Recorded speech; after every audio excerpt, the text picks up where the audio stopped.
Hey there, how you doing? Welcome to my channel. My name is Theo Browne, and on this episode, I'll be doing a reaction video to another video talking about the latest release of TANSTACK Form, which is a dev tool for forms in different UI libraries like React, Svelte, Solid, and Vue. This is a long time coming. I've been somebody who has watched Tanner Linsley for a very long time, and I've been impressed with his work. And this is just another testament to that. So we'll be delving in deep into this reaction video from the eyes of Theo Browne, and we'll be talking about everything that the TANSTACK form has to offer and everything it comes with in totality. So I'd love you guys to stick around. I think it's going to be fun, and I think you guys are going to enjoy it as I react to Theo Brownie's video. So stay tuned. Also, if you like what I put out, if you like the kind of content that I put out, please leave a like, subscribe, all right, hit the subscribe button down there, and just feel the vibe.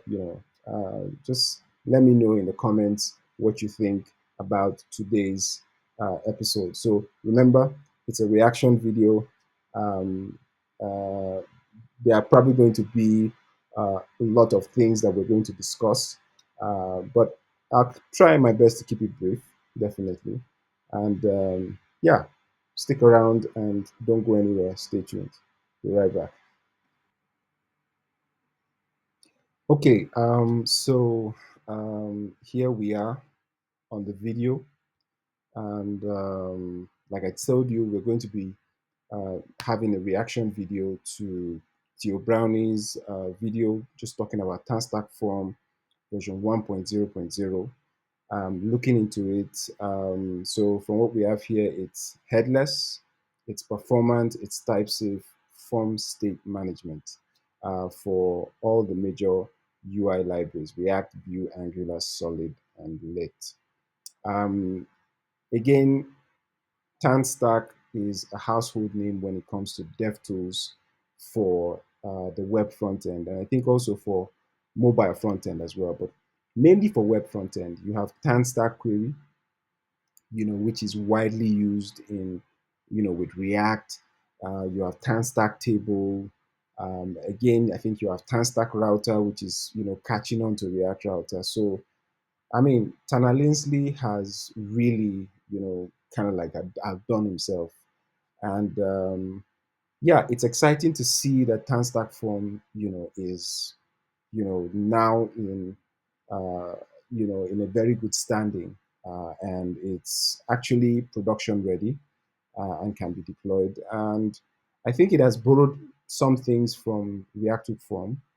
I'm impressed with a couple of things that has been talked about in this video, but I still have some um, not reservations per se, but just some opinions, about certain other things and the ways the API is crafted.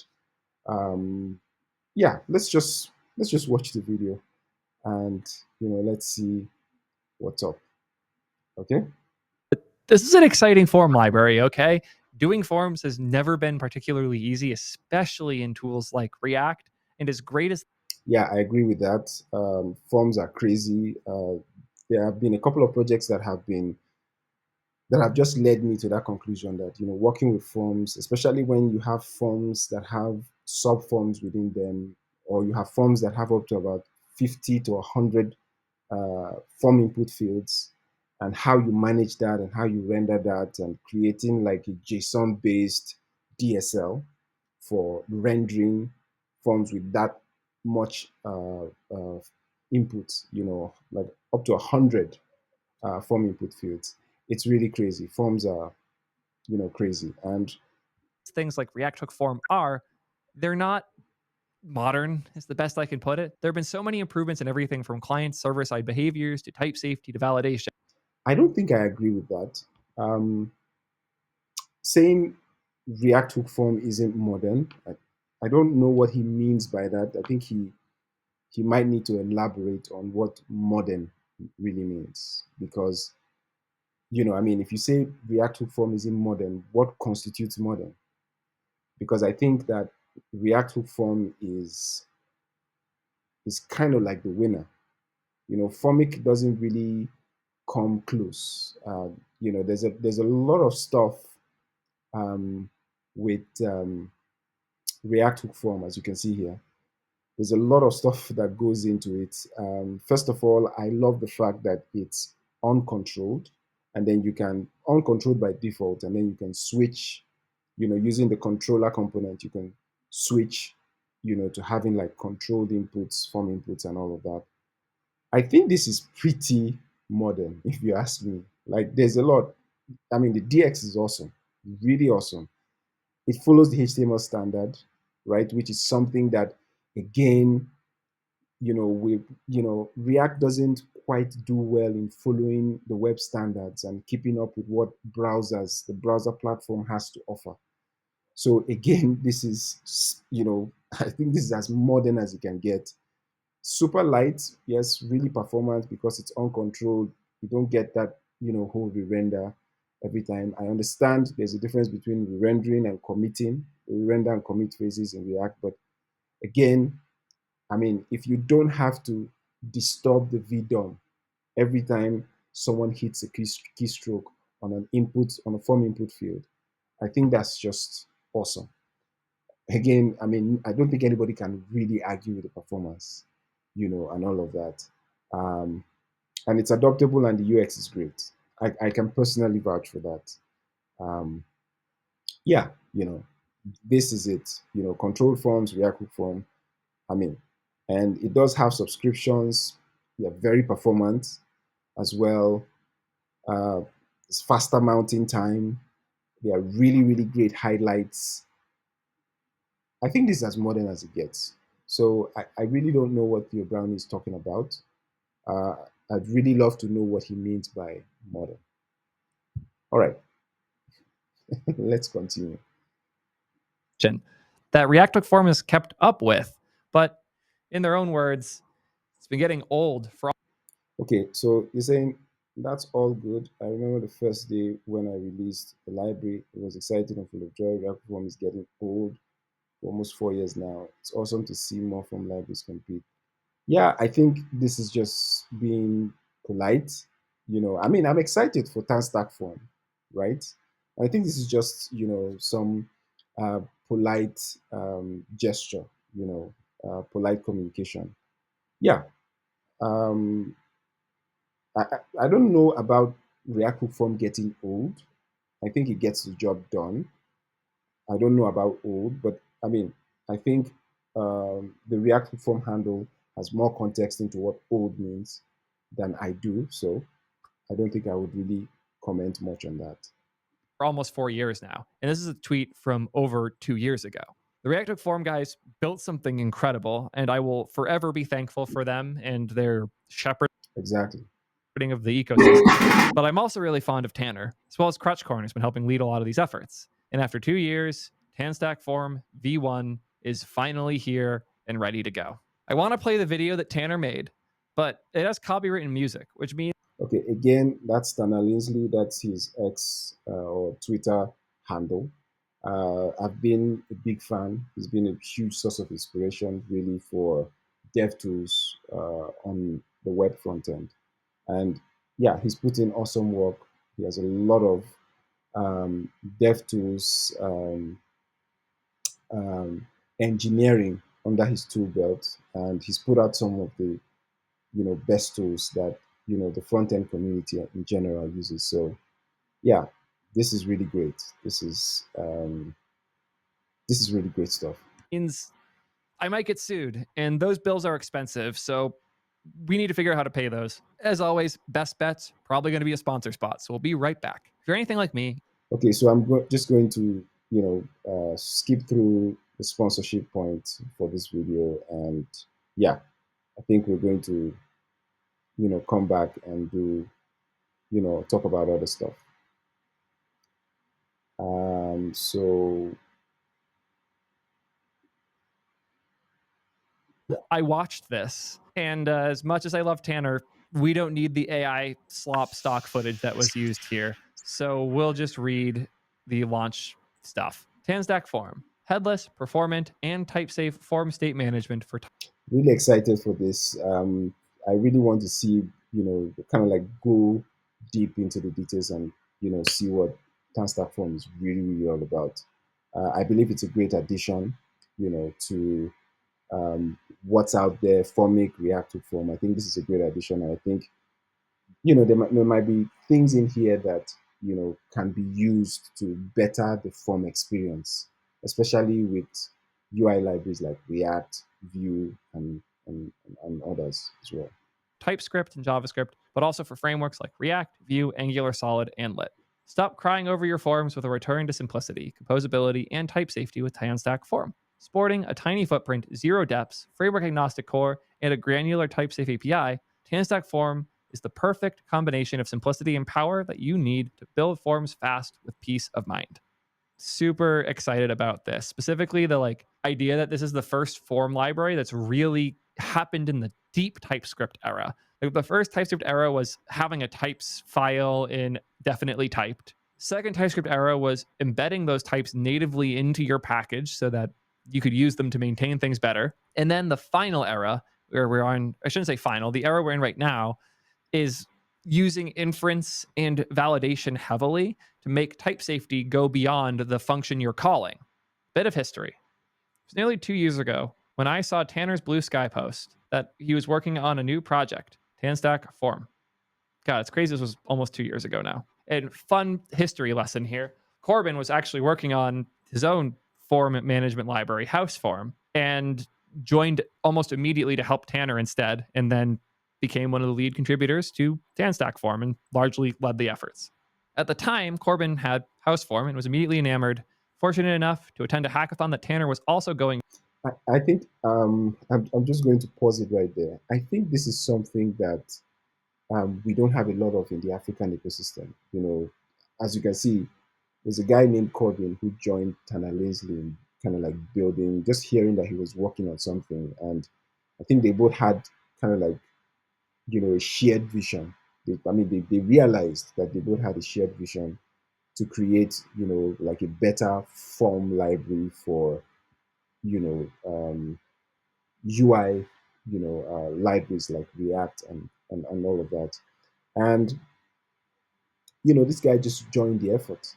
And I think it's something that's kind of lacking in, what we're currently seeing. Yes, uh, given there are not a lot of open source creators in Africa and in the African software ecosystem, especially for the web.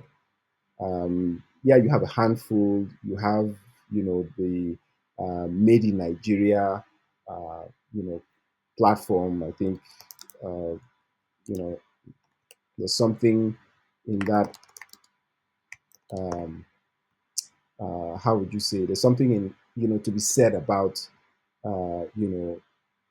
everything that has been collected so far as, part of the Made in Nigeria, um, um, you know, should I say repository or registry? So there's something to be said about, everything, all the projects that has been collected, in the Made in Nigeria registry, which you can see here. And I mean, there's a whole lot, there's a whole lot, as you can see here. There's, such a lot of projects, right?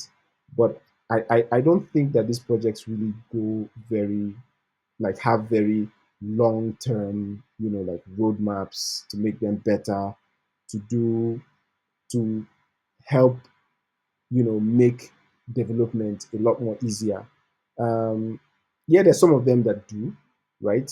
I really don't want to take out from the hard work that has been, put forward in most of these projects. Some of them make, the lives of other developers very easy from, an open source third party package point of view. Uh, but I don't think they do have like a long term plan. That's something that's quite missing. They're probably maintained for about say 1 year, 2 years, 3 years, maybe at most, and then they're kind of forgotten. And myself, as an open source uh, maintainer and creator, yeah, I'm guilty of that myself. So it there's not a lot of support in the African ecosystem, but I mean this TANSTACK form, it's been worked on for quite some time, right?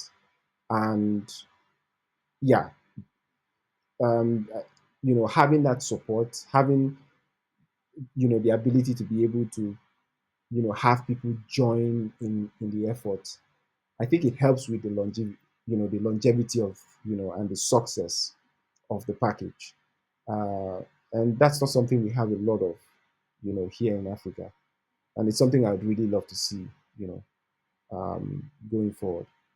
Let's get back to the video. To soon after. That was the clerk office hackathon. That was a really fun opportunity to dive in and see them hacking. And they got some time to work on integrating some APIs from HouseForm into the project. Since that time, Tanner's handed much of the reins of Form over to him and a wonderful group of additional maintainers.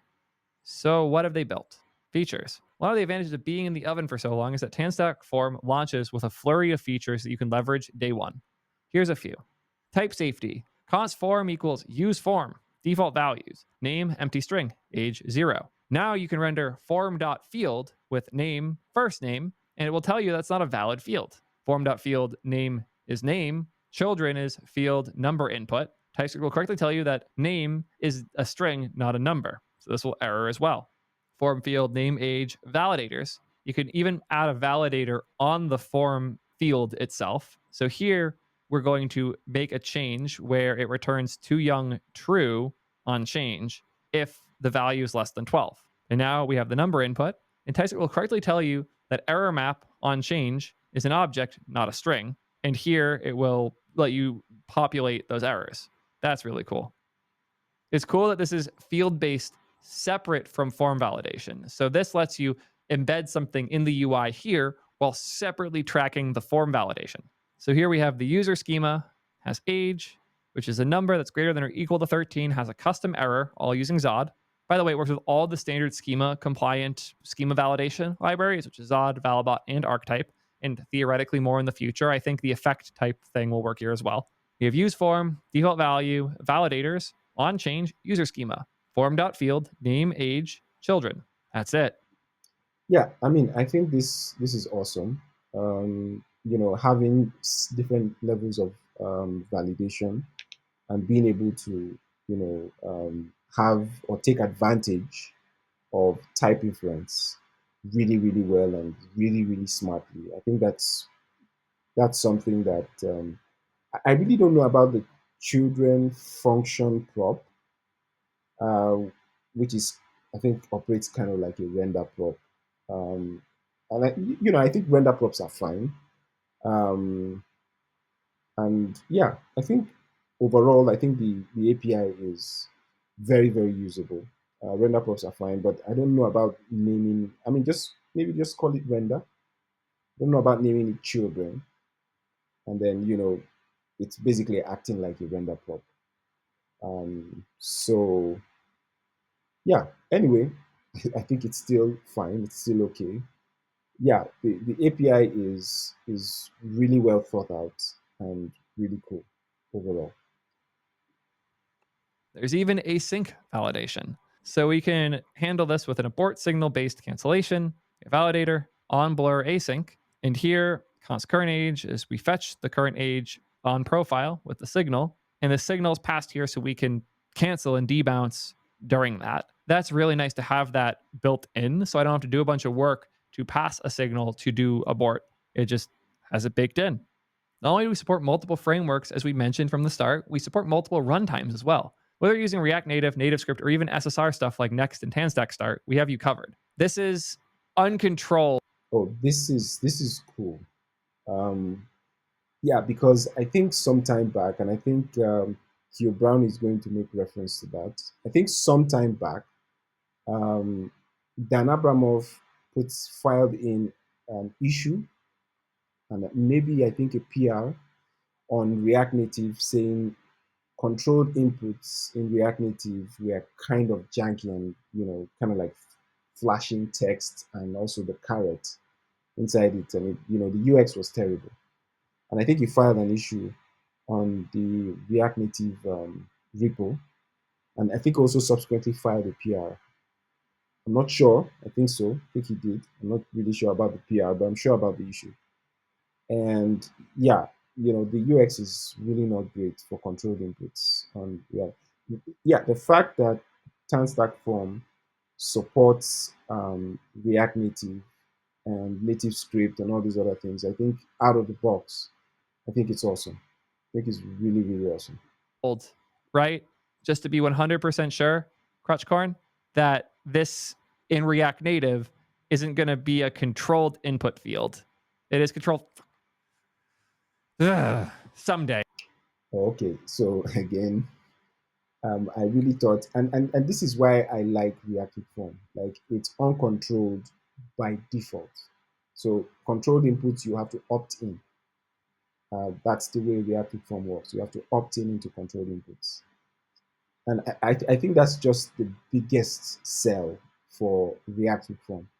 So here someone in the stream chat is confirming that Bomber, the inputs are controlled on React Native. And again, like I said, Dan Abramov did file an issue. I just can't get to it right now. I don't know, you know, um, I really don't know the details of it, but I did see it, but I really don't know I didn't bookmark it, and I really don't know the link to the actual issue. Um, so yeah, this is not good news, I guess, for anyone looking to use TANSTACK form in React Native, because controlled inputs in React Native kind of, troublesome, yeah.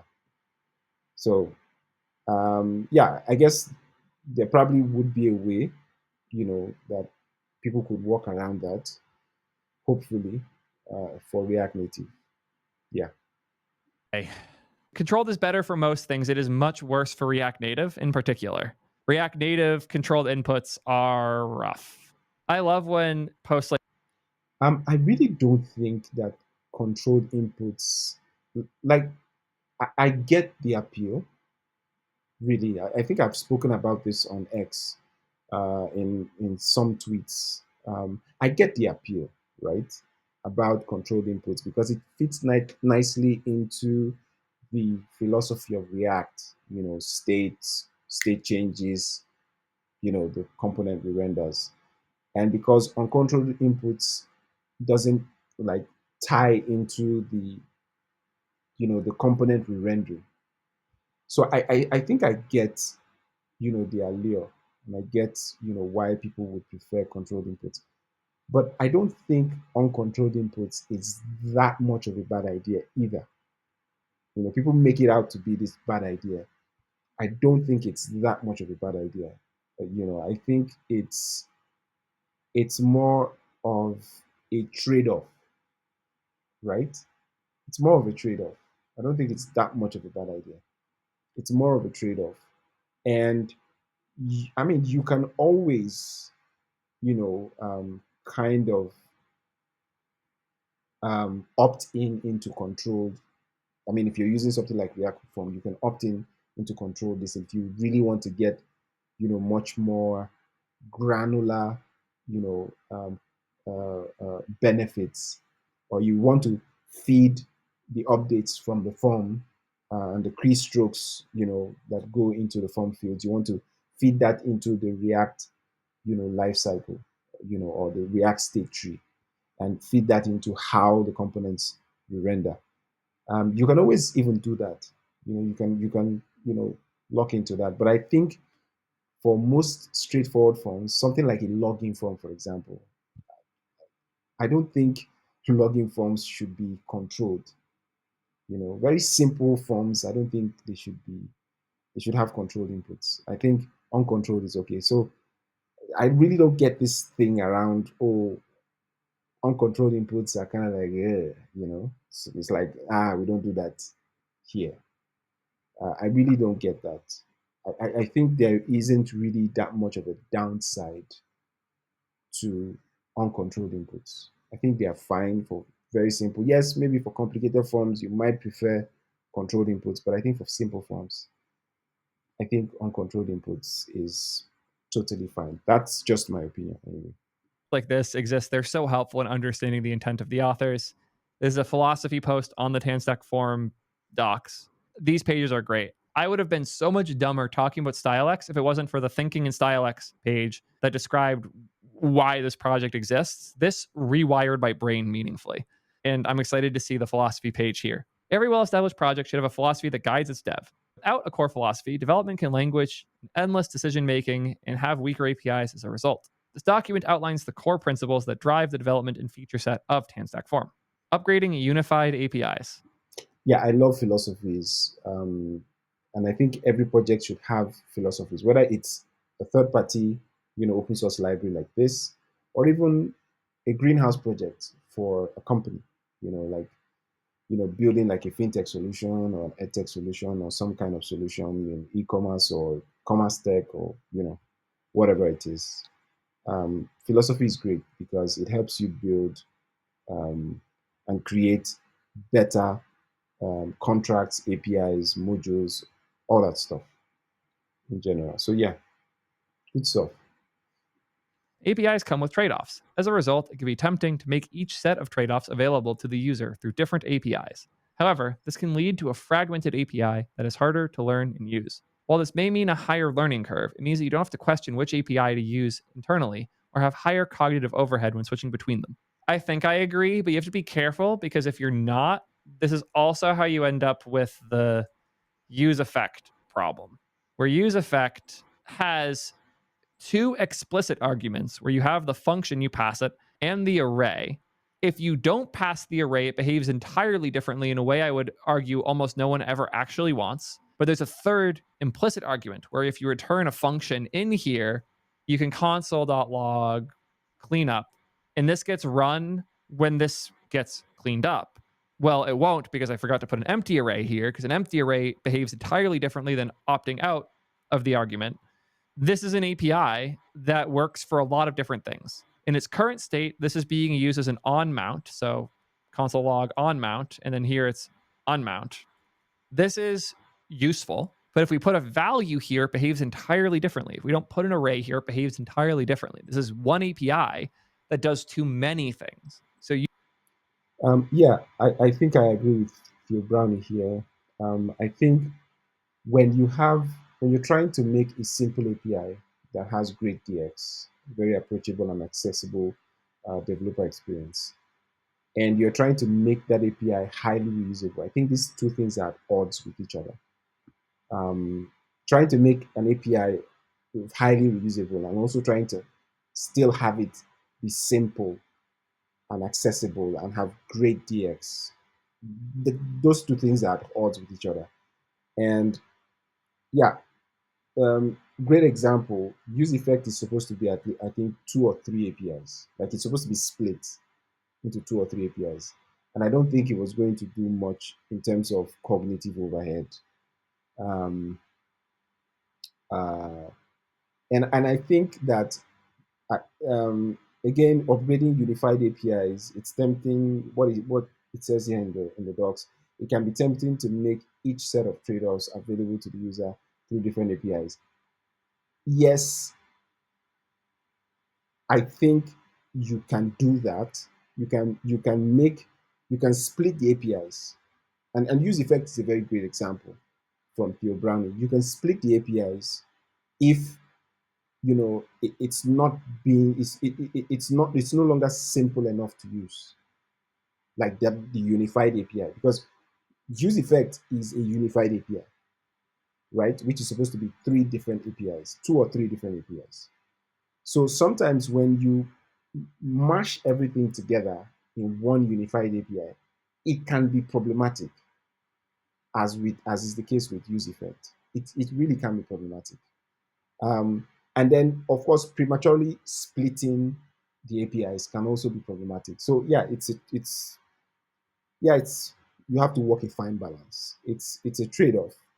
Uh, and yes, you can have fragmented APIs, but you can also have simple APIs that are very approachable if you do it right. If you do that split right, um, and having different APIs. Uh, so you just have to know when to split the API and when to unify. I'm not saying unified APIs have a problem, but I'm saying that you have to make the trade-off between having a simple to use API that has great DX and having a highly reusable API, that's very extensible, that's very reusable. These two things are usually at odds with each other. So whenever you feel that tension, it's better to split, the APIs. Um, and yes, of course, there'll be higher learning curves if you split the API, but I think when done right, you don't have fragmented APIs and you do have a great experience. Unified APIs can be good. Yes, the learning curve is higher, but you also have to be careful to not stuff one API with too many behaviors because then it becomes more and more confusing to maintain. Exactly. That's really a good point. And it's quite similar to the point I just made earlier. Crutchcorns in here, they don't mean this in the way that we only have one API for everything, rather that they have one set of APIs rather than two entirely different. Like React Hook Form has register and controller, which are entirely different. That is a fair point.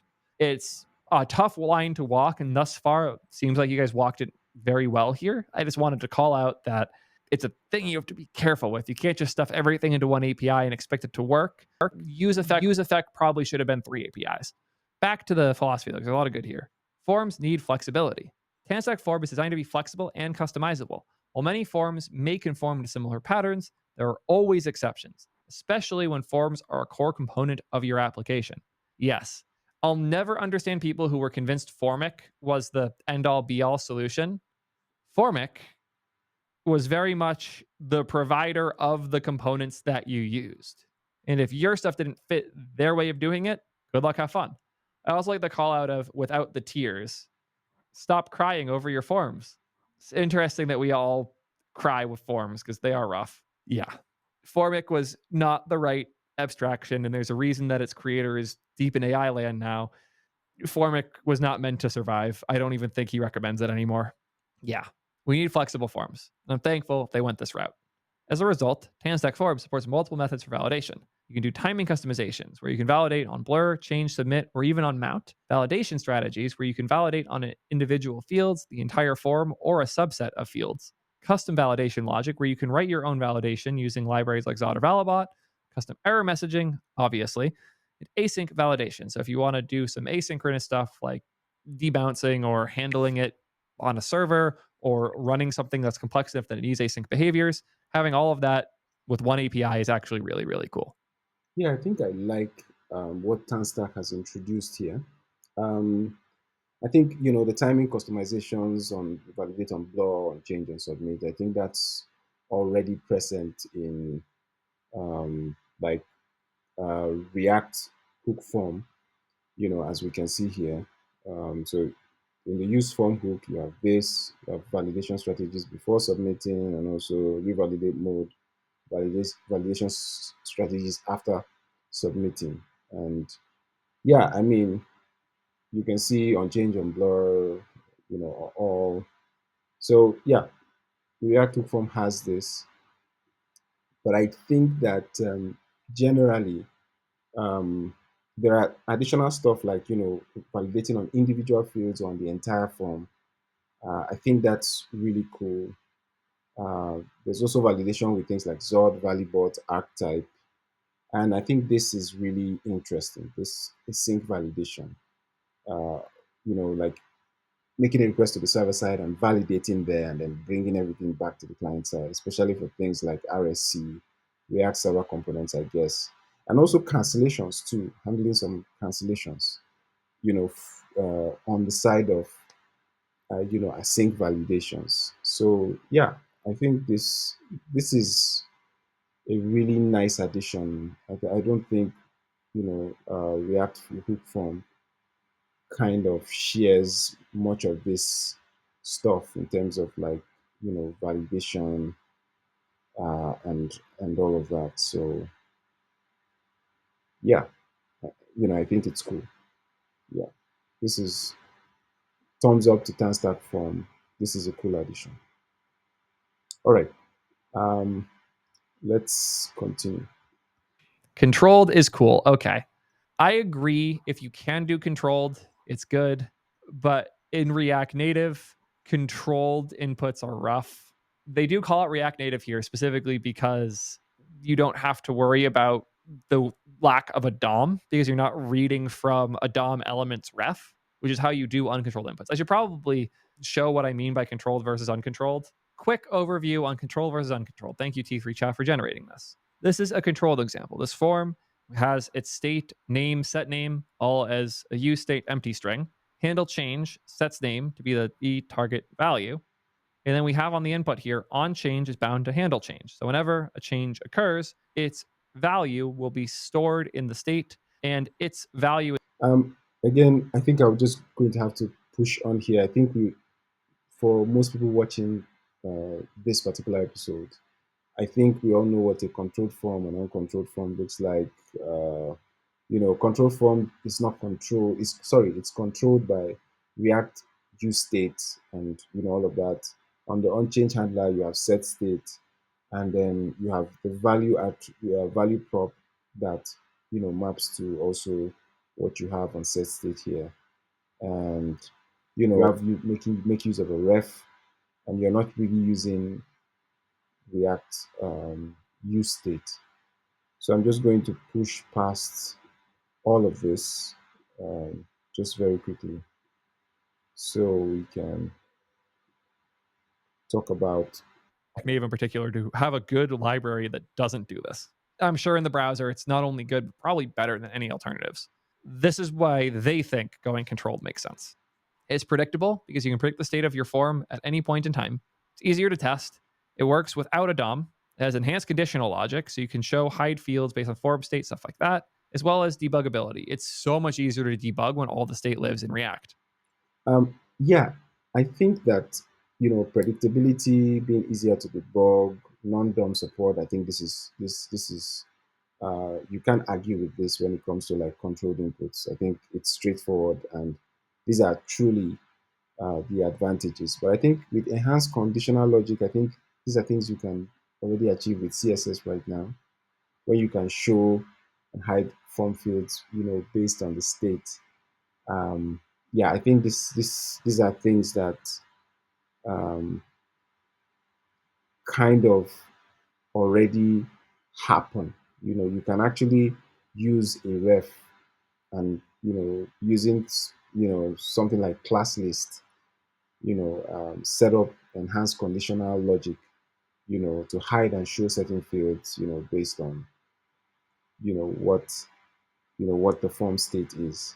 And you can use I would say on input for React, right? You can use that to kind of like enhance what you're doing for uncontrolled inputs uh, as well, as we can see here. So you can do this. Yes, you just need to omit this and omit this use state for uncontrolled inputs. But you can use the on input to kind of like get things going and have a ref added here instead of the value prop. You have a ref added here and then a default value prop also added here with an on input. So inside this handle change function, instead of having a set value, which you wouldn't have for an uncontrolled input, you would have, a reference to a ref that maybe calls the class list API on the DOM node and, does that um, uh, how do you call it? Does the enhanced conditional logic hiding and showing a field. And then again, I think debugging is straightforward. Yeah, you get the best of debugging with, controlled. I think there's no argument there. Um, there's really no argument there. All right. Let's continue. Generics are grim. You should never need to pass a generic or use an internal type when leveraging TANSTACK Form. This is because we've designed the library to inference everything from runtime defaults. I love this. Typing things properly in React Hook form is an arcane wizardry thing. I've gotten decent at it over the years, but it's never easy or fun. This isn't to talk shit on RHF. It is a phenomenal library. If anything, the 2+ years it took to make TANSTACK Form shows just how good RHF is. And apparently, the ability to avoid generics took us so long to figure out. It's a huge part of why this took so long. Makes a ton of sense. But as a result, you get really nice DX here. Default. Okay, so I just want to jump in here. I really, maybe I don't understand what he's explaining or what the TANSTACK form documentation is explaining when it says generics are green. I really don't know. So I am currently working on a headless UI. I believe that React needs one more headless UI. I know headless UI libraries are everywhere these days. Some would say they are about enough with ShardCN, headless UI, and other like material UI and all that, all those other stuff. And I'm looking at this and it says instead of having a generic like this, you should have something default values. Use this and say as my form. All right. So using the TypeScript as keyword. Um. So yeah, I'm working on this. I've been working on this for a while. So, uh, but I move a good chunk of the headless UI components from this project into Code Sandbox to kind of like manually set things up and to kind of to like have a feel for the DX. Yeah, so I it's still a work in progress. I have like certain things. So the philosophy behind this is quite different from most of the things out there. You can check it out, reading the preamble and stuff like that. So um, here's what I would say about this.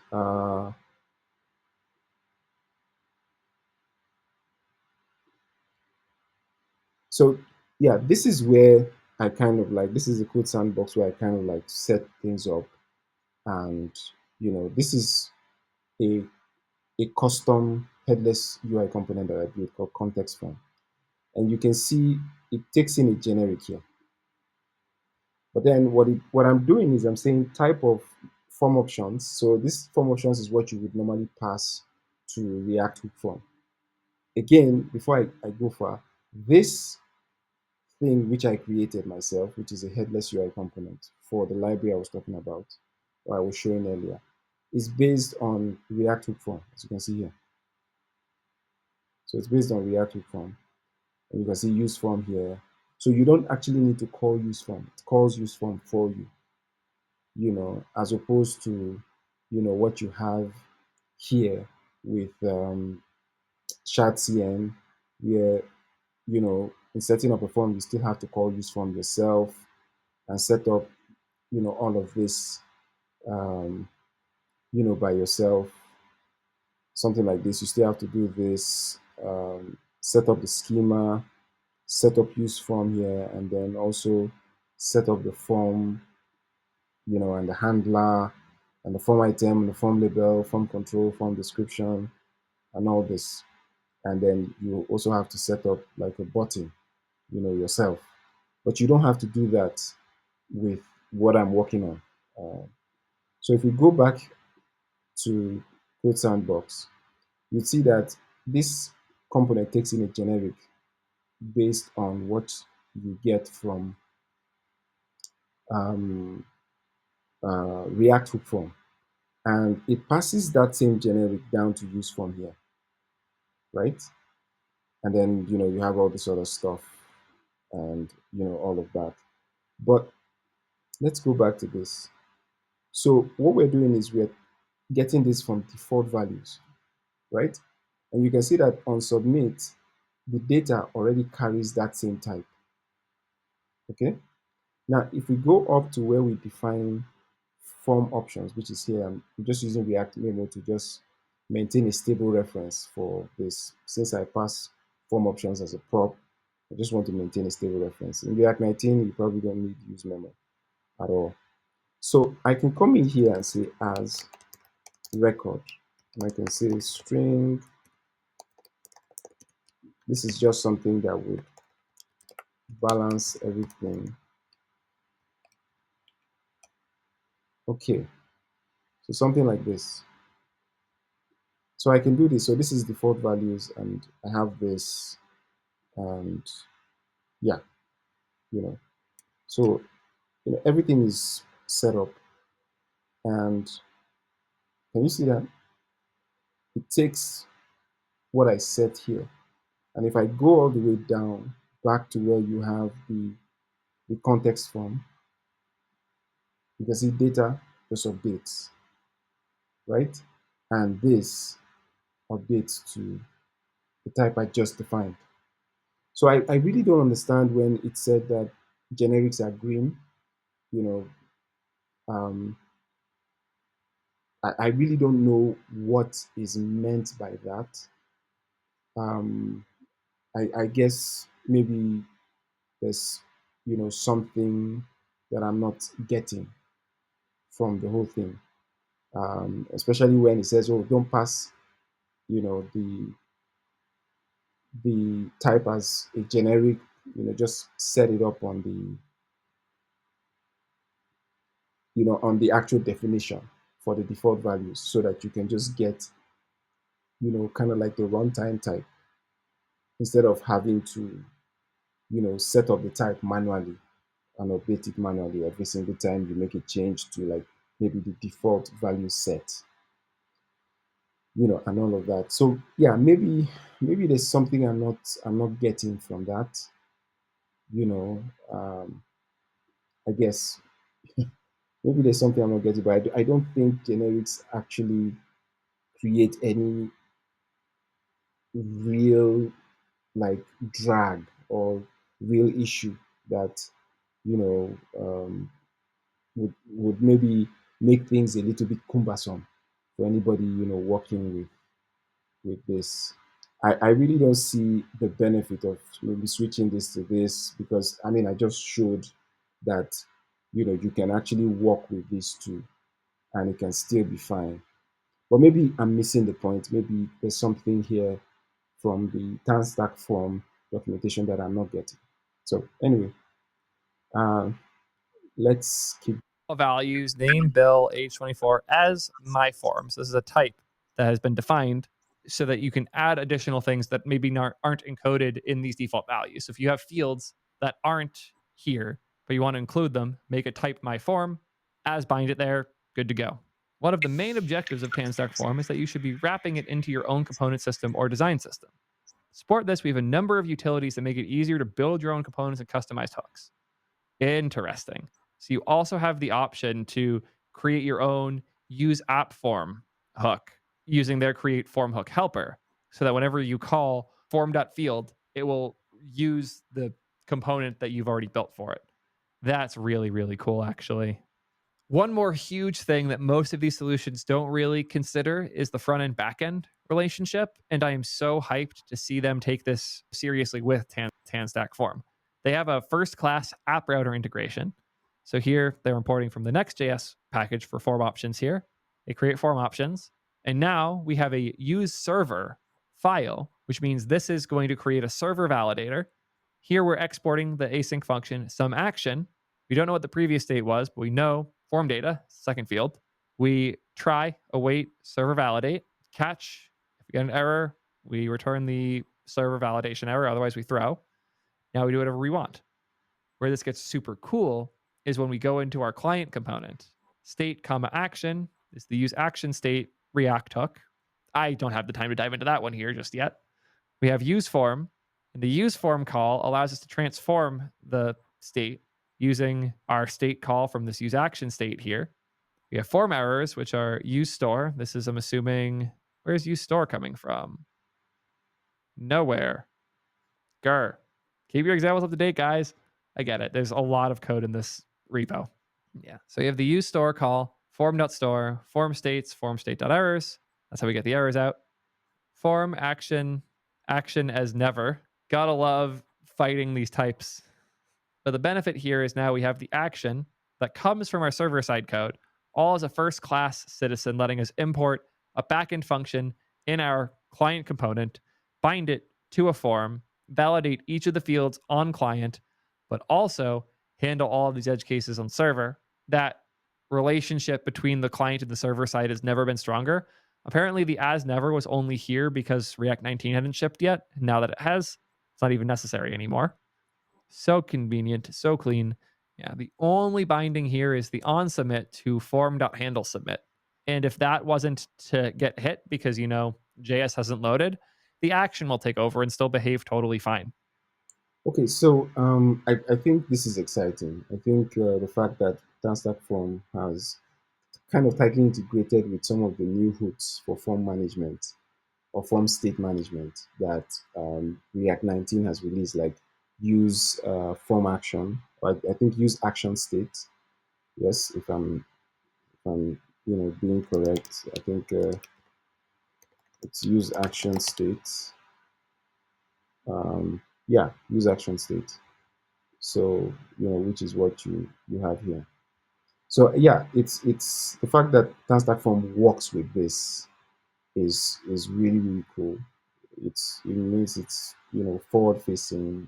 It has all it has really bumped itself up to like working with the latest version of React. So yeah, and all these things working with client components and server components and setting things up properly.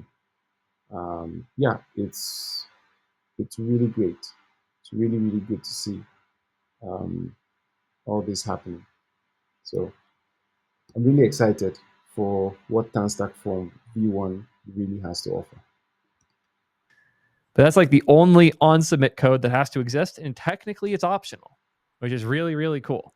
It's dope to see like the server side being thought about and handled here. Obviously, TANSTACK Start is a first class like citizen here. The TANSTACK Start example's got to be nuts. Let's check it out quick. Create server validate, form options, on server validate. If value is less than 12, server validation, you must be at least 12 to sign up. Handle form, create server function, method is post, validator. Oh, good old builder pattern. We love that. That server function is coming from TANSTACK, right? Yeah, create server function is a TANSTACK thing. So we create server function method post dot validator. Data is unknown. If it's not an instance of form data, we throw an error. Of course, return the data, and we handle it by validating it. If there's an error, return the validation error. Otherwise, you return it has been successfully validated.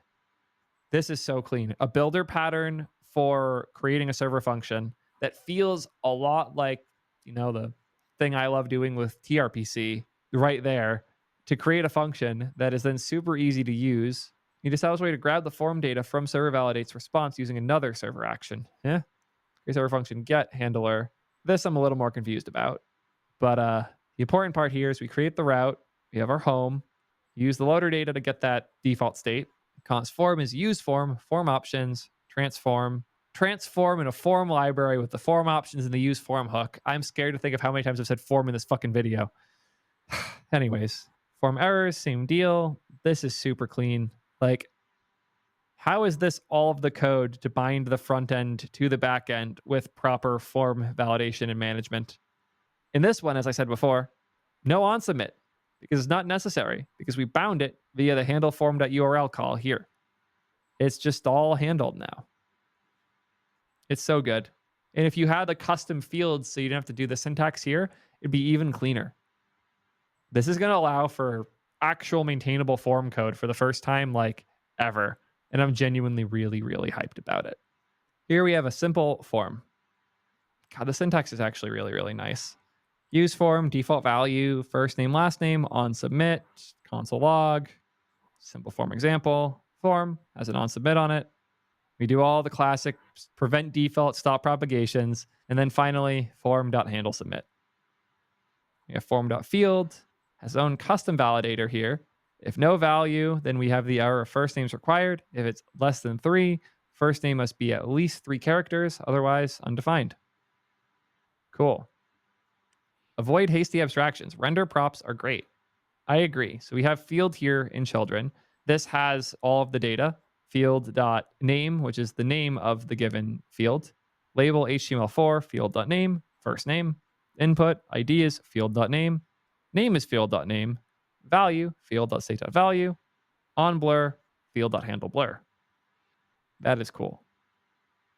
We have a second field here, last name. Same deal, just none of the validation. Form.subscribe. Interesting. Not as familiar with this API yet. Children can submit is submitting. These are the different states that come from the selector. Oh, that's really nice, actually, because we don't want to have this update on all of the different states that could potentially change. So instead, we pass it this selector, almost like use effect, where you're telling it, like, update when these change. Apparently, they have a better example. Thank you guys for catching that. People page, close. Cool. Use app form, simpler version. People form options, form options, which is a reusable thing. That's actually very nice. As default values for all of this stuff. We have that. We also have validators here. On change, value, error. If no full name is required. If no phone is required. On submit. Cool. And here, form on submit, again, prevent default, form handle submit, form app field, name, full name, children, field.text field. Where's app field being defined? Let's go here. Okay, here we are. So we have in our custom create form hook declarations, a field component, a form component, and field and form context as well. And where are these coming from? All from form content. Cool. So this lets us create contexts that are now accessible within our custom components. I wish I saw what these were actually being used for. Yeah, field.component is a really nice pattern. It's cool having this thing returned from a hook that can be used as a component. I've used this pattern before and I thought it was a little dirty because I hadn't seen it enough. It's nice seeing others agree because this is much nicer. I've done Yeah, I think the setup for like the components, the headless components, and having something that you can define somewhere, set things up, like the text field is set up, where you create the hook from, and then you can just bind to that from the field that's passed in here, and just render your own custom components. And if you define something else, you can swap that out. I think that's really cool. Um, the thing that I saw was the form dot subscribe, and for the button is submitting. I think for what I'm working on, I think all that is needed, if you come down here, we just have like this context submit button, and of course this also depends on React form. So I think if I go into it, hold on. Yeah, so if I go into it here, what you find is it depends on React form, use form context, and use form state. And yes, I'm getting this, I'm getting the control, then I'm passing that to this, I'm getting is submitting, and then I'm setting the type to submit with the props. I'm using like my own custom button, headless component. And then I'm setting disable to not is valid, or is submitting, or is loading. So is loading is an actual prop that you can pass into this context submit button, right? So this is how I do mine. And I don't think there's any need for a store, but maybe I really don't know the extent to which that was included. So here you can see that the submit button is disabled, but if I fill everything here, if I go here and fill everything, and if I come here and do this, if I do that, then if I select something here, if I put something into the notes, if I select that, and if I also come in here and select an image, have that there, you can see the button is enabled, right? So, and that's, you don't need anything additional, you just need this. That's basically all you need. Yeah, and again, this, I don't think this is something like this is for a radio box list, which is what you have here. And you can see the unchanged style. It just uses the same normal, because I think for some minute we as React developers forgot that there's event delegation in React, and that it all bubbles up and all of that. So you can just, for a radio box list, which is this, you can basically just use onChange, and you have this rendered to the console with the correct value depending on what you select. And you can anyways, so that's basically the way this whole thing is built. So it's just this is where the context form ends. um, so anyway, you can have access to all of the code that is written here for this form and all the custom inputs. The link to this code sandbox is in the description, so you can check out the description, and it's going to be right in there. So anyway, let's get back um, to the code. Uh, sorry, I said to the code. Let's get back to the video and wrap this up. All right.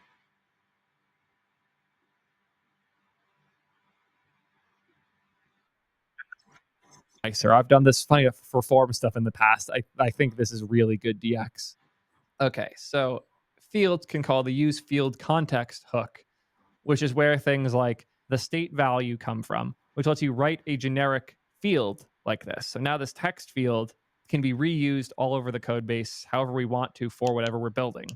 And also, I think this idea was basically taken from, I would say, uh, React Hook Form, the use field context.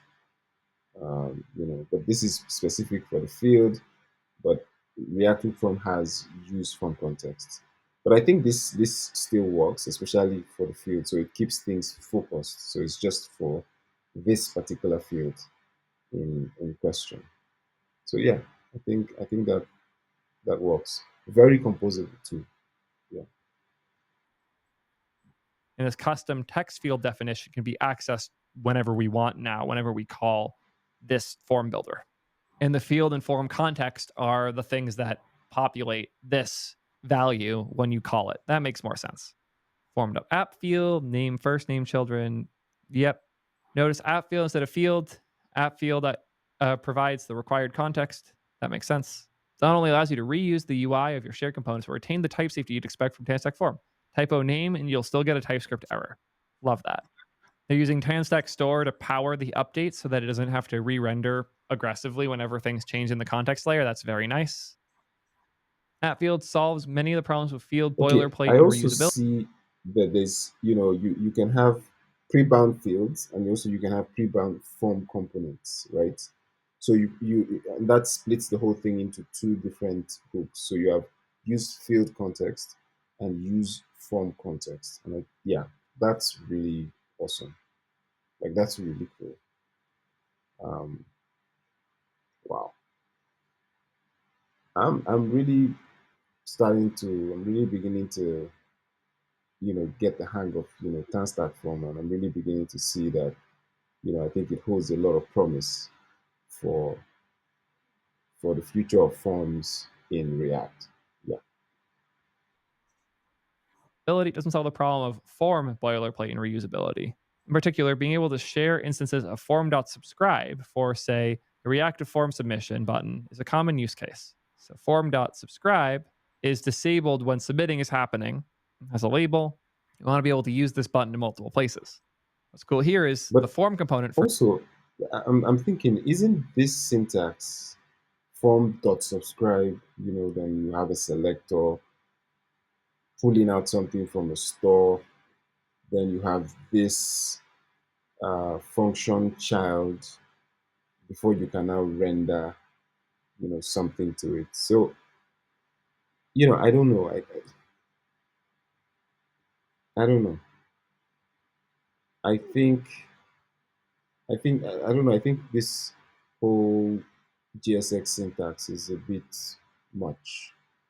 Like I showed earlier, reactive form could just allow you to use the context hook for reactive form, but you just have the button and then you just set things and you have a couple of other hooks that grab the control object and all of that.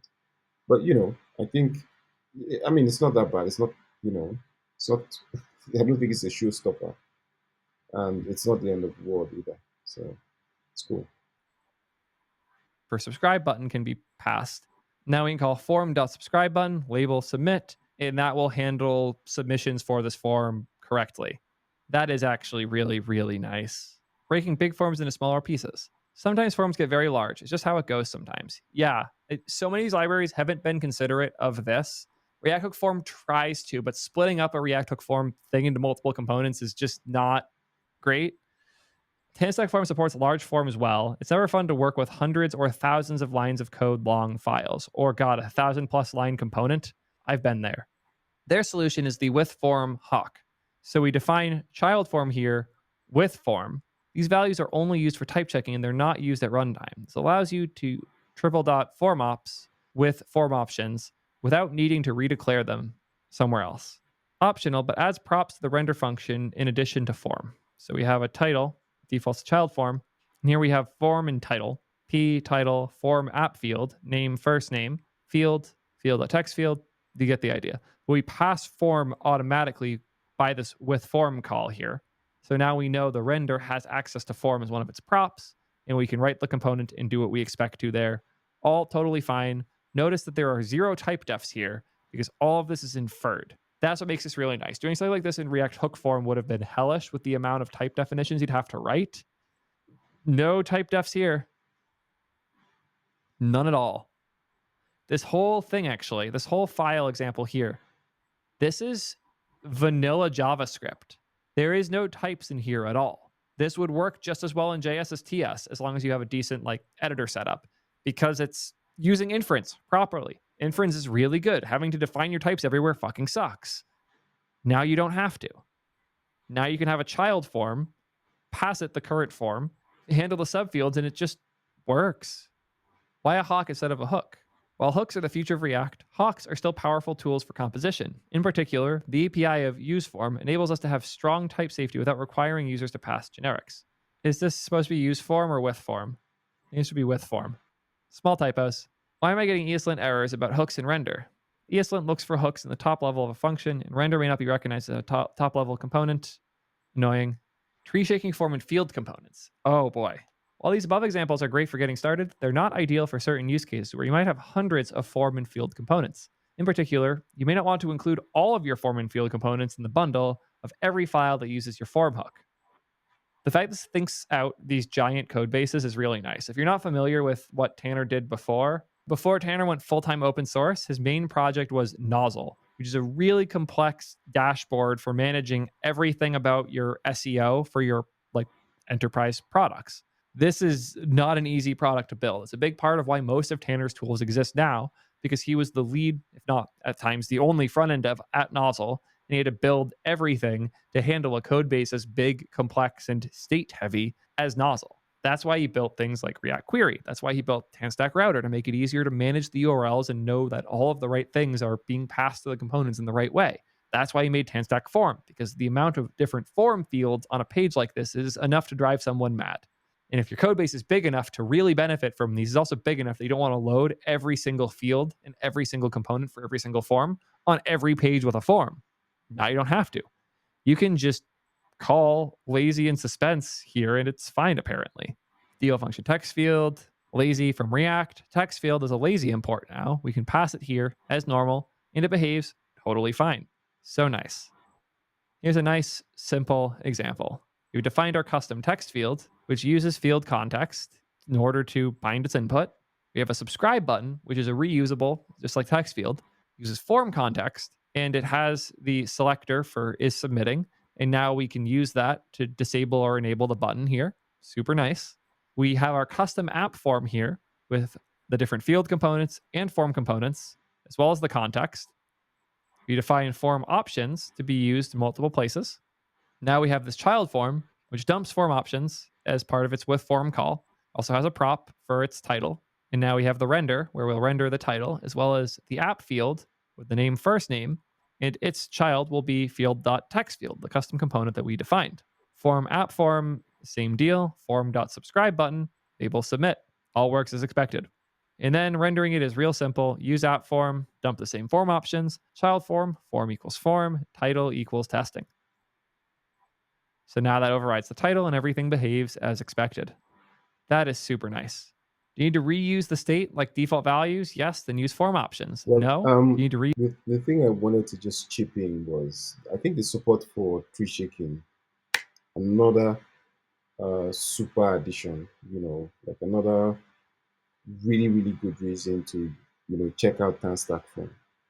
Um, yeah, I mean, I think overall, this particular library is really going to be of consequence for the React front end, especially moving into React 19 and what React has tried to do for forms, and also leaning into React server components.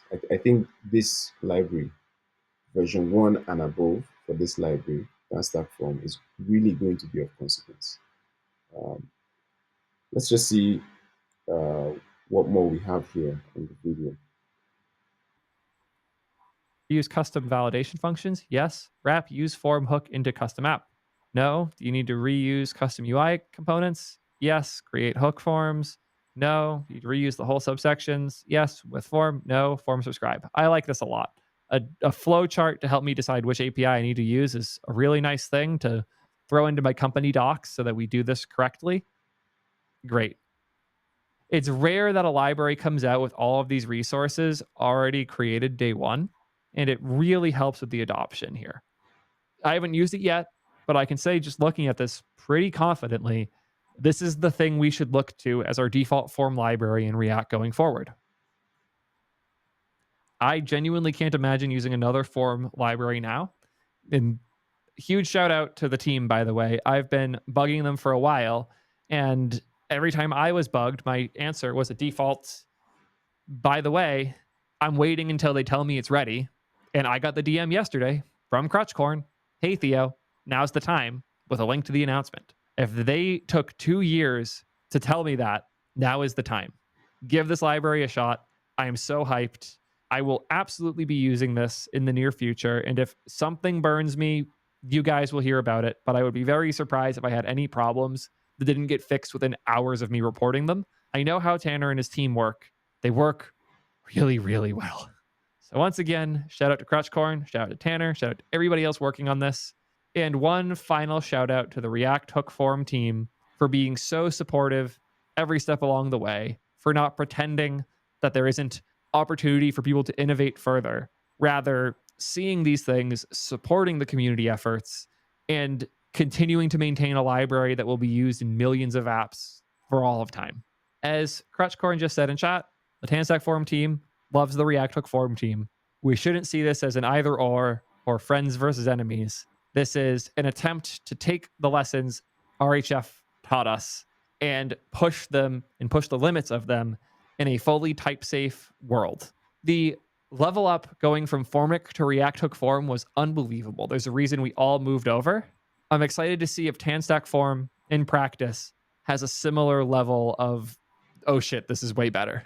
I cannot wait to see where we end up in the future. But for now, I finally have a form library I'm excited to use. And I can't remember the last time I was excited to write a form. Enough from me, though. So I guess that's it, guys.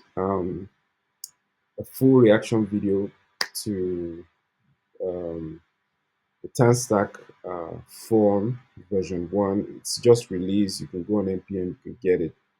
uh, Start using it. If any of you guys have used it, you know you can let me know in the comment section, and we can chat about it. Primarily for now, I use React Form, but you know I think like Theo said, I might also dabble into TANSTACK Form, see what's there. I have dabbled a bit into TANSTACK Router as kind of like a replacement for React Router v6. I think React Router v7 is now remixed, so we're watching that space as well. Um, so yeah, let me know in the comments what you think. Um, Also, please, if you like the content that I do here, please hit the like button for this video, and please do subscribe and share this video. Share the link to this video to anyone and everyone that you would like to have this or like to share in this. Thank you very much, and cheers.